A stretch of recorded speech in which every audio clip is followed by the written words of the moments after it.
Welcome to columns hundred. Myself Manikanta. APSC crack చేయడానికి ఎంత సమయం అవసరం? So how much time is needed to crack APSC exam?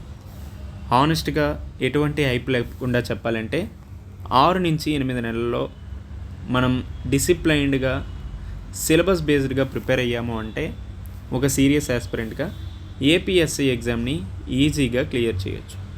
అయితే ఏ విధంగా ఈజీగా క్లియర్ చేయొచ్చు, 6 to 8 మంత్స్లో ఎలా ప్రిపేర్ అవ్వాలి, ఇటువంటి అన్ని అంశాల గురించి కూడా మాట్లాడతాం. వన్ థింగ్ ఏంటంటే చాలామంది అర్థమెటిక్ అండ్ రీజనింగ్కి ఎక్కువగా ప్రయారిటీ ఇచ్చి జనరల్ స్టడీస్ని విడిచిపెట్టేస్తారు. ఇంకొంతమంది జనరల్ స్టడీస్కి ఎక్కువగా ప్రయారిటీ ఇచ్చి అర్థమెటిక్ని విడిచిపెట్టేయడం జరుగుతుంది.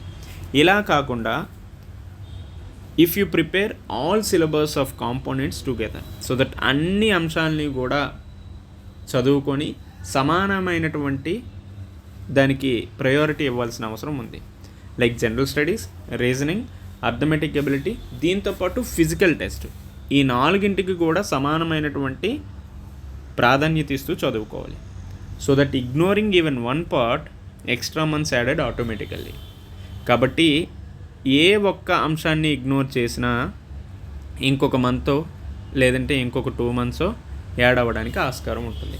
కాబట్టి అన్నిటికీ కూడా సమానమైనటువంటి ప్రాధాన్యత ఇస్తూ ఏ అంశాన్ని కూడా ఇగ్నోర్ చేయకుండా ప్రిపేర్ అవ్వాల్సినటువంటి అవసరం ఉంది. So why 6 to 8 months is realistic? That means syllabus logic like general studies, దీంతోపాటు arithmetic and reasoning. So general studies అనేది చాలా లార్జెస్ట్ పోర్షన్గా ఉంటుంది. లైక్ పాలిటీ నుంచి ఏవైనా అడగొచ్చు, ఎందుకంటే చాలా బల్క్గా ఉండేటటువంటి subject. Same like Indian history అంటే కేవలం మోడర్న్ ఇండియా మీద మాత్రమే కాదు, అటు ఏన్షియంట్, మిడేవల్, మోడర్న్, దీంతోపాటు ఏపీ హిస్టరీ రిలేటెడ్ కూడా అంశాలు అడుగుతున్నారు. దీంతోపాటు జాగ్రఫీ తీసుకోండి. జాగ్రఫీలో ఆంధ్రప్రదేశ్ స్టేట్ స్పెసిఫిక్గా ఉండేది, ఇండియన్ జాగ్రఫీ, దీంతోపాటు వరల్డ్ జాగ్రఫీని కూడా టచ్ చేస్తున్నాడు. అలానే ఎకానమీ, మేబీ ఎకానమీని 20 marksకి అడుగుతున్నప్పటికీ కూడా అడిగేటటువంటి అంశాల్లో చూస్తే జనరల్ స్టడీస్ అనేది వన్ ఆఫ్ ద లార్జెస్ట్ పోర్షన్గా చెప్పుకోవచ్చు. ఇవన్నీ ఒక ఎత్తు అయితే అఫ్ కోర్స్ వీటి నుంచి మనకి 110 to 120 marks వస్తాయి. బట్ రిమైనింగ్ పోర్షన్ అయినటువంటివి జనరల్ స్టడీస్. సో చాలా పెద్ద పోర్షన్ ఇది. దీంతోపాటు కరెంట్ అఫైర్స్, ఈ రెండింటి నుంచే దాదాపు మనకు 80 marks వస్తున్నాయి. సో దట్ ఈ అంశాన్ని చూస్తే జనరల్ స్టడీస్ అనేది చాలా పెద్ద పోర్షన్ అని తెలుస్తుంది. సో దీంట్లో మనం చదవాలి అంటే ముందు మనకు తెలియాల్సిందేంటి? కాన్సెప్ట్స్ మీద పూర్తిగా క్లారిటీ ఉండాలి. అలానే ఎప్పుడైనా చదివేటప్పుడు పీవైక్యూ బేస్డ్ స్టడీ చేయాల్సినటువంటి అవసరం ఉందని కూడా చెప్పాను. సో నార్మల్గా ఏదైనా ప్రిపరేషన్ మొదలు పెట్టేటప్పుడు దేనికైనా ఏం చేయాలంటే సిలబస్తో పాటు పీవైక్యూ బేస్డ్గా చదవాలి. సో సేమ్ లైక్ మీరు 6 to 8 monthsలో ఏపీఎస్ఐకి సంబంధించినటువంటి సిలబస్ని కంప్లీట్గా చదవాలన్నా లేదంటే ఈ ఎగ్జామ్ని క్లియర్ చేయాలన్నా మనకి ఫస్ట్ ఉండాల్సింది ఏంటంటే కాన్సెప్ట్ మీద క్లారిటీ, పీవైక్యూ బేస్డ్ స్టడీ, దీంతోపాటు రివిజన్. సో దట్ అల్టిమేట్గా revision is key to the success. ఇక్కడ ఎవడు ఎన్ని పుస్తకాలు చదివాడు అనేది కాదు, ఒక పుస్తకాన్ని ఎవరు ఎన్నిసార్లు చదివారు అనేది ముఖ్యం. So that revision is key to the success. So that మెయిన్గా మీరు చేయాల్సింది కాన్సెప్ట్స్ మీద క్లారిటీ, పీవైక్యూ బేస్డ్గా స్టడీ, దీంతోపాటు రివిజన్. ఇదంతా కూడా జనరల్ స్టడీస్కి సంబంధించి. మరి రీజనింగ్, అలానే మెంటల్ ఎబిలిటీ, దీంతోపాటు అర్థమెటిక్ ఎలా ప్రిపేర్ అవ్వాలి? It means reasoning and mental ability అంటే ఎనాలజీస్, సిరీస్ కావచ్చు, coding and decoding, blood relations, directions, syllogism, ఇవన్నీ ఉంటాయి. సో దీనికి కూడా డైలీ ప్రాక్టీస్ అనేది ఉండాలి. డైలీ ప్రాక్టీస్ లేకుండా మనం రీజనింగ్ యాప్టిట్యూడ్లో ఎన్ని మార్కులు తెచ్చుకుంటామన్నప్పటికీ కూడా అది రియాలిటీకి వచ్చేటప్పటికి జరగనటువంటి పని. సో దట్ రీజనింగ్ అండ్ యాప్టిట్యూడ్లో మార్కులు మంచిగా రావాలంటే డైలీ ప్రాక్టీస్ చేయాలి. అండ్ ఆల్సో మీరు స్పీడ్ మీద కూడా ఫోకస్ చేయాలి, దీంతోపాటు యాక్యురసీ మీద కూడా ఫోకస్ చేయాలి. ఓన్లీ స్పీడ్ ఉంటే సరిపోదు, దాంట్లో యాక్యురసీ అనేది ఉండాలి. ఈ రెండూ ఉంటూనే డైలీ ప్రాక్టీస్, కన్సిస్టెన్సీ. సో అక్కడ రివిజన్ ఎలా అయితే చెప్పామో ఇక్కడ consistency. So consistency is key to the success. So that ఇలా ఉంటే మనకి స్కోరింగ్ అనేది పెరుగుతుంది. ఎందుకు స్కోరింగ్ అనేది పెరుగుతుంది? సిలబస్ అనేది చాలా వరకు లిమిటెడ్, అండ్ ఆల్సో ఇది హై స్కోరింగ్. దెన్ ఆల్సో ఈ రెండింటినీ మనం ఇది చేస్తూ మంచి మార్కులు రావాలంటే ఇక్కడ ఏం చేయాలంటే ప్రాక్టీస్ అనేది చాలా ఎక్కువ అవసరం. సో ఫస్ట్ దాంట్లో రివిజన్, ఇక్కడ మాత్రం డైలీ ప్రాక్టీస్. సో రీజనింగ్లో మంచి మార్కులు రావాలంటే ప్రాక్టీస్ అనేది ఖచ్చితంగా ఉండాలి. దెన్ ఆ తర్వాత యాప్టిట్యూడ్కి సంబంధించి, యాప్టిట్యూడ్ అంటే like percentages, ratio proportions, averages, time and work, time and speed and distance, simple interest, compound interest. So దీనికి కావాల్సింది ఏంటంటే ఫార్ములాస్ ఏవైతే ఉంటాయో ఆ ఫార్ములాస్ మీద మనం మాస్టర్ అవ్వాల్సినటువంటి అవసరం ఉంది. దెన్ ఆల్సో ఇక్కడ కూడా స్పీడ్ అనేది చాలా ఇంపార్టెంట్. సో దట్ స్పీడ్ మీద బిల్డ్ చేసుకునేటటువంటి క్యాపబిలిటీ మనకు ఉండాలి. దెన్ ఆల్సో ఇంకొక ఇంపార్టెంట్ అంశం ఏంటంటే షార్ట్ కట్స్. ఇవన్నీ ఎక్కడి నుంచి వస్తాయి? డైలీ ప్రాక్టీస్ చేస్తే వస్తాయి. అండ్ ఆల్సో 150+ తెచ్చుకోవడం ఎలా అనేటటువంటి అంశం గురించి కూడా మనకి రామచంద్ర చెప్పారు. So that if in case ఎవరైనా చూడాలనుకుంటే ఆ వీడియో కూడా చూడండి, మన యూట్యూబ్ ఛానల్ ఉంటుంది. So most aspirants under estimates this one. ఏంటి? జిఎస్ ప్రిపరేషన్ బాగా చేస్తారు, అర్థమెటిక్ అండ్ రీజనింగ్ వదిలేస్తారు. లేదంటే అర్థమెటిక్ అండ్ రీజనింగ్ బాగా చదువుతారు, లేదంటే జిఎస్ వదిలేస్తారు. అందుకనే అన్నింటికీ కూడా సమానమైనటువంటి ప్రాధాన్యత ఇవ్వాలి. అలానే ఈ రెండింటికి ప్రాధాన్యత ఇచ్చి మూడోదైనటువంటి ఫిజికల్ టెస్ట్ని వదిలేసామనుకోండి, అది కూడా ఇంపార్టెంట్. సో దట్ ఫిజికల్ టెస్ట్కి కూడా ఈక్వల్గా ప్రయారిటీ ఇచ్చుకొని చదువుకోండి. హౌఎవర్ ఇది క్వాలిఫైయింగ్ అయినప్పటికీ కూడా ఖచ్చితంగా క్వాలిఫై అవ్వాల్సినటువంటి అవసరం ఉంది. Qualifying but compulsory, right? So దీనికి కూడా గ్రాడ్యువల్గా ట్రైనింగ్ కూడా మీరు తీసుకోవాల్సిన అవసరం ఉంది. డైలీ గ్రౌండ్కి వెళ్ళడం, రన్నింగ్ ప్రాక్టీస్ చేయడం, లాంగ్ జంప్, ఇటువంటివి ప్రాక్టీస్ చేస్తూ ఉండాల్సినటువంటి అవసరం ఉంది. సో ఈవెన్ ఇది మనకి ప్రిలిమ్స్ ఎగ్జామ్ అయిపోయిన తర్వాత నేను ప్రిపేర్ అవుతాను, నేను గ్రౌండ్కి వెళ్తాను, రన్నింగ్ చేస్తాను అనే దానికంటే ముందు నుంచే దీని మీద కూడా కసరత్తు చేస్తూ మీ యొక్క ప్రిపరేషన్ తీసుకెళ్ళండి. And also time needed based on aspirant time. So చాలామంది ఇలా ప్రిపేర్ అవ్వాలని చెప్పా. వన్ థింగ్ జనరల్ స్టడీస్ అనేది లార్జెస్ట్ పోర్షన్ అన్నా, దెన్ అర్థమెటిక్ రీజనింగ్ ఎలా చదవాలి, ఎలా చదివితే బెటర్గా ఉంటుందన్నా, అండ్ ఆల్సో ఫిజికల్ ఫిట్నెస్ అనేది కూడా ఇంపార్టెంట్ అన్నాం. మరి కొంతమంది బిగినర్ స్టేజ్లో ఉంటారు, ఇంకొంతమంది ఇంటర్మీడియట్ స్టేజ్లో ఉంటారు, ఇంకొంతమంది అడ్వాన్స్ స్టేజ్లో ఉంటారు. లైక్ ఇక్కడ బిగినర్ స్టేజ్, సో మేజర్గా ఈయన చాలా విషయాల్లో వీక్గా ఉండొచ్చు. ఫర్ ఎగ్జాంపుల్ మ్యాథ్స్ కావచ్చు, రీజనింగ్. మ్యాథ్స్ రీజనింగ్లో బాగా ఉన్నవాళ్ళు కొంతమంది జనరల్ స్టడీస్లో వీక్గా ఉండొచ్చు. సో వీళ్ళకి అట్లీస్ట్ ఒక 10 to 12 months అనేది చాలా వరకు ఇంపార్టెంట్ రోల్ ప్లే చేస్తుంది. సో రీజన్ ఎందుకు 6 to 8 months నుంచి 10 to 12 monthsకి ఎందుకు వెళ్ళామంటే ఎక్స్ట్రా టైం అనేది మనకి చాలా అవసరం. అటు అర్థమెటిక్ రీజనింగ్ వీక్లో ఉన్నారంటే దాని మీద ఫోకస్ చేయాలి, లైక్ జనరల్ స్టడీస్లో వీక్గా ఉన్నారంటే దాని మీద ఫోకస్ చేసేటట్టు ఉండాలి. అండ్ ఆల్సో 10 to 12 monthsలో కంప్లీట్ అయిపోతుంది అంటే నేను నార్మల్గా రోజుకు ఒక 2-3 గంటలు చదివితే సరిపోతుంది అనేసి అనుకుంటారు. అలా చదివితే అవ్వదు. సో కన్సిస్టెంట్గా ప్రిపరేషన్ అనేది ఉండాలి. అండ్ ఆల్సో 8 hours అనేది కూడా మీరు చదువుతూ ఉండాలి. సో ఈ 8 hours అనేది కూడా ఏదో చదివాము అనేది కాకుండా ఎఫిషియెంట్గా ఉండాలి. సో చాలామంది నేను ఎన్ని గంటలు చదివాము అని అంటారు, బట్ ఎన్ని గంటలు చదివాము అనేది కాదు, అందులో క్వాలిటీ అనేది చాలా matter. So if in case మీరు ఇప్పుడే కనుక స్టార్ట్ చేసి ఇఫ్ ఇన్ కేసు మీ యొక్క సబ్జెక్ట్స్లో ఏవైతే మనకి సిలబస్లో ఉన్నటువంటి సబ్జెక్ట్లో వీక్గా ఉన్నారో వాటి మీద ఖచ్చితంగా ఫోకస్ చేయండి. ఇఫ్ ఇన్ కేస్ అర్థమెటిక్ రీజనింగ్లో వీక్ ఉన్నారంటే ఇప్పటి నుంచే ప్రారంభించండి. జనరల్ స్టడీస్లో వీక్ ఉన్నారంటే దాని మీద కూడా ఫోకస్ చేయండి. అందుకనే మీకు ఎక్స్ట్రా మంత్స్ అనేవి అవసరం అవుతాయి.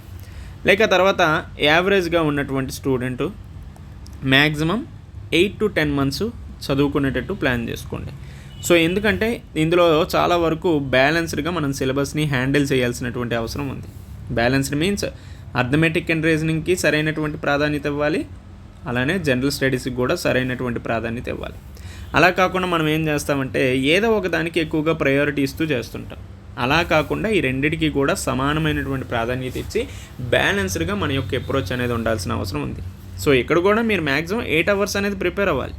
బట్ ఇక్కడ వీళ్ళతో కంపారిజన్ చేసుకుంటే మీకు ఉన్నటువంటి అడ్వాంటేజ్ ఏంటంటే మీకు ఆల్రెడీ సిలబస్ మీద ఎగ్జామ్ మీద అవగాహన ఉంటుంది కాబట్టి, అండ్ ఆల్సో ఇటువంటి అంశాల మీద కూడా మీకు బాగా గ్రిప్ ఉంటుంది. కాకపోతే మీరు చేయాల్సింది ఏంటి, ఇంతకుముందు ఒకే దానికి ప్రయారిటీ ఇచ్చారు, అలా కాకుండా బ్యాలెన్స్డ్గా అప్రోచ్ అయ్యేటట్టు ఉండాలి.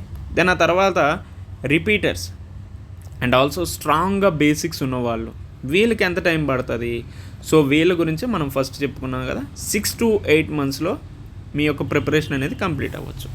సో ఇక్కడ చేయాల్సింది ఏంటి, రిపీటర్స్ అవ్వచ్చు, స్ట్రాంగ్గా బేసిక్స్ ఉన్నవాళ్ళు రివిజన్ మీద ఎక్కువగా ఫోకస్ చేస్తారు, ఫోకస్ చేయండి. And also practice.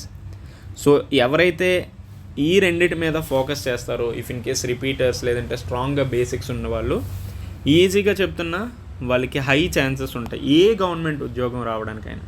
అంటే ఇప్పుడు ఓన్లీ ఎస్ఐకి ప్రిపేర్ అయ్యే వాళ్ళు ఎస్ఐ కోసం మాత్రమే కాదు, అటు కానిస్టేబుల్ ఉంటుంది, and also group 2 related syllabus కూడా దగ్గర ఇంచుమించు ఒకేలా ఉంటుంది. ఈవెన్ గ్రూప్ 1 స్థాయిలో కూడా మీరు ప్రిపేర్ అవ్వచ్చు. కాబట్టి రిపీటర్స్ అండ్ స్ట్రాంగ్గా బేసిక్స్ ఉన్న వాళ్ళు కేవలం ఒకే ఎగ్జామ్ మీద కాకుండా మిగతా జరగబోయేటటువంటి ఎగ్జామ్స్ మిగతా వాటి గురించి కూడా ఆలోచించి మీరు కూడా మీ యొక్క స్టడీస్ని ఇది చేసుకొని ఉండండి, right. And also daily study time అనేది కూడా మీరు అట్లీస్ట్ 8 hours అనేది పెట్టుకోవాల్సిన అవసరం అయితే ఉంది. అండ్ ఆల్సో గ్రౌండ్కి కూడా మీరు డైలీ 1 hour పెట్టుకోండి. సో ఇప్పటి నుంచే ప్రాక్టీస్ చేయండి. ఎందుకంటే చాలామంది అటు స్టడీస్లో స్ట్రాంగ్గా ఉండి గ్రౌండ్ ఈ ఫిజికల్ ఫిట్నెస్ మీద సరైనటువంటి అవగాహన లేకుండా వదిలేశారు అనుకోండి, చివరాఖరికి వచ్చేటప్పటికి ప్రెజర్ ఎక్కువ అవుతుంది. అండ్ ఆల్సో ఇవి క్లియర్ చేయలేకపోయామంటే చాలా వరకు బాధపడతారు. కాబట్టి డైలీ ప్రాక్టీస్ చేయండి. అట్లీస్ట్ ఒక 1/2 hour లేదంటే 1 hour అయినా గ్రౌండ్కి వెళ్ళేటట్టు చూడండి. సో దీనికి సంబంధించినటువంటి అంశాల గురించి కూడా వీలైతే నేను రామచంద్రతో చేయిస్తాను. అంటే ఆయన ఎలా ప్రిపేర్ అయ్యారు, ఏ విధంగా ప్రిపేర్ అయ్యారు, ఇటువంటివన్నీ, రైట్.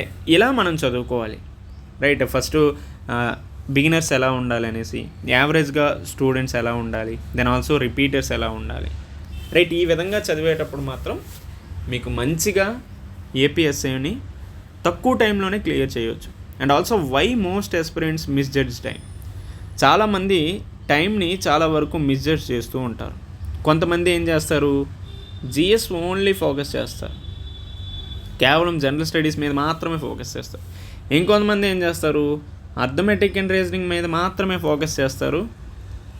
ఇందులో ఫోకస్ చేసిన వాళ్ళు అర్థమెటిక్ అండ్ రీజనింగ్ని పోస్ట్ పోన్ చేస్తారు. సర్లే తర్వాత చూసుకుందాంలే, అర్థమెటిక్ రీజనింగే కదా అనేసి. అర్థమెటిక్ రీజనింగ్ ప్రిపేర్ అయ్యే వాళ్ళు ఏం చేస్తారు, జిఎస్ని తర్వాత చదువుకుందాంలే పోస్ట్ పోన్ చేస్తారు. ఏముందిలే మనం ఇందులో ఒక 130, 140 తెచ్చుకున్నామంటే ఇందులో 100 మార్కులైనా తెచ్చుకోలేమనే మెంటాలిటీతో ఉంటారు. బట్ వన్ థింగ్ ఏంటంటే, ఇందులో మనం 130, 140 తెచ్చుకొని ఇందులో 80 దగ్గర ఆగిపోయాం అనుకోండి, మన ర్యాంక్ కూడా పోతుంది కొన్నిసార్లు. కాబట్టి దేనికి కూడా హై ప్రయారిటీ ఇవ్వకండి. సో రెండిటికి కూడా బ్యాలెన్స్డ్గా ప్రిపేర్ అయ్యేటట్టే ఉండాలి.